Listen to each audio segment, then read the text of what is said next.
자, 그럼 바로 시작해볼까요? 오늘은 AI 비서의 지능을 어떻게 측정해야 하는지 그 새로운 방식에 대해 한번 깊이 파고 들어보겠습니다. 다들 한 번쯤 겪어보셨을 거예요. 정말 답답하죠. 근데 그 이유가 사실은 우리가 지금까지 AI를 테스트해온 방식 자체에 아주 근본적인 문제가 있기 때문이라는 겁니다. 문제의 핵심은 바로 이거예요. 대부분의 AI 성능 테스트, 그러니까 벤치마크가 일종의 멈춰진 세상 안에서 이루어진다는 거죠. 바로 이겁니다. 이 그림이 차이를 아주 명확하게 보여주죠. 기존 테스트는 말하자면 AI가 뭔가 행동을 할 때만 세상이 변하는 거예요. 반면에 우리 현실은 어떻죠? 내가 가만히 있어도 계속해서 새로운 이메일, 메시지가 오잖아요. 세상은 끊임없이 움직이죠. 그러니까 기존 테스트는 텅 빈 경주 트랙에서 운전 실력을 재는 것과 같았지 복잡한 도심 한복판에서 테스트하는 게 아니었던 겁니다. 그래서 이 문제를 해결하기 위해서 연구자들이 실제 생활의 복잡함을 그대로 따라하는 새로운 테스트, 새로운 벤치마크를 개발했습니다. 여기서 제일 중요한 개념이 바로 이 비동기적 환경이라는 건데요. 이게 뭐냐면 AI가 뭘 하든 말든 상관없이 세상은 그냥 자기 갈 길을 가는 거예요. 시간이 흐르고 사건이 터지고 이게 바로 현실적인 테스트의 핵심인 거죠. RA라고 불리는 이 새로운 플랫폼이 바로 그런 환경을 만들어주는 건데요. 말 그대로 살아있는 시험장인 셈이죠. AI랑은 별개로 이벤트 루프라는 게 계속 돌면서 앱이 막 업데이트되고 새 알림이 울리고 세상이 AI를 전혀 기다려주지 않는 진짜 스마트폰 환경을 그대로 시뮬레이션한 겁니다. 자, 그럼 이 새로운 시험은 구체적으로 뭘 테스트하는 걸까요? 여기 7가지 핵심 과제가 있습니다. 하나씩 살펴보시죠. 첫 번째는 실행 능력입니다. 복잡하고 여러 단계로 이루어진 지시를 얼마나 완벽하게 해내는지 보는 거죠.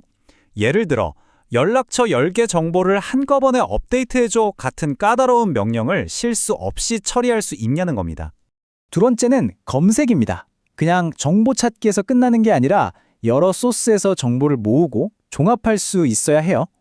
내 친구들 대부분이 어느 도시에 살아? 이런 질문에 답하려면 단순 검색을 넘어서는 추론 능력이 필요하겠죠. 세 번째는 모호성 처리 능력이에요.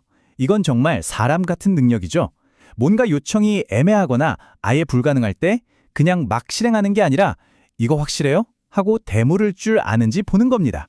네 번째는 적응성입니다. 이게 바로 멈춰진 세상 테스트와 다른 점이죠.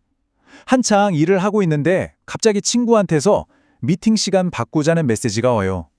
이런 돌발 상황에 얼마나 유연하게 대처하고 계획을 수용할 수 있는지 보는 겁니다.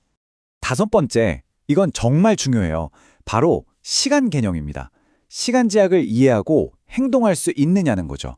친구들한테 메시지 보내보고 3분 안에 답 없으면 그냥 택시 불러줘. 이런 명령을 알아듣고 실행할 수 있어야 한다는 겁니다. 여섯 번째는 에이전트 간 협력입니다. 그러니까 다른 AI랑 같이 일할 수 있냐는 거예요. 혼자서 모든 걸 다 하는 게 아니라 어떤 일은 다른 전문 AI한테 맡기면서 팀으로 목표를 달성하는 능력을 평가하는 거죠. 그리고 마지막 일곱 번째는 노이즈 대처 능력입니다. 계속 날아드는 스팸 메일이라든지 갑작스러운 시스템 에러 같은 방해 요소 속에서도 중요한 작업에 집중력을 잃지 않고 꿋꿋하게 임무를 수행할 수 있는지 보는 겁니다. 자, 이렇게 7가지 과제를 모두 합쳐놓고 보니 이건 뭐 거의 AI 에이전트를 위한 종합 올림픽이라고 할 수 있겠죠. 자, 이제부터가 정말 흥미진진한데요. 그래서 현재 최고라고 불리는 AI 모듈들을 이 테스트에 투입했더니 과연 어떤 결과가 나왔을까요? 일단 종합 점수 1등은요. 가장 강력한 모델이 차지했습니다. 점수는 42.1%였어요. 뭐 여기까지는 어느 정도 예상했던 결과죠. 그런데 여기서 진짜 놀라운 반전이 나옵니다. 이 1등 모델이 검색처럼 복잡한 추론이 필요한 작업은 거의 완벽하게 해냈거든요. 그런데 시간에 민감한 작업에서는 점수가 0점이었습니다. 단 한 번도 성공을 못한 거예요. 정말 충격적이죠? 그리고 바로 이 지점이 이번 테스트의 핵심적인 발견을 보여줍니다. 바로 AI의 지능과 속도, 그리고 비용 사이에는 근본적인 상충관계, 그러니까 트레이드오프가 존재한다는 사실입니다.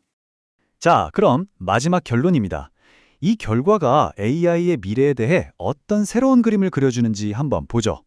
이렇게 한쪽 능력, 그러니까 추론 능력이 좋아질수록 다른 쪽 능력, 여기서는 시간 관련 작업 능력이 오히려 떨어지는 현상을 인버스 스케일링이라고 부릅니다. 더 똑똑해졌는데 어떤 면에선 더 바보가 되는 거죠. 결국 중요한 건 이겁니다.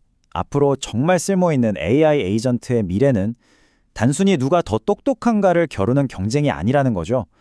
그보다는 추론 능력, 속도, 효율성, 그리고 비용 사이에서 얼마나 절묘하게 균형을 맞추느냐의 싸움이 될 거라는 겁니다. 이런 결과를 놓고 보면 우리 스스로에게 질문을 던지게 되죠. 여러분이 AI 비서에게 정말로 원하는 건 뭔가요? 모든 걸 알지만 대답이 한참 걸리는 느린 천재인가요?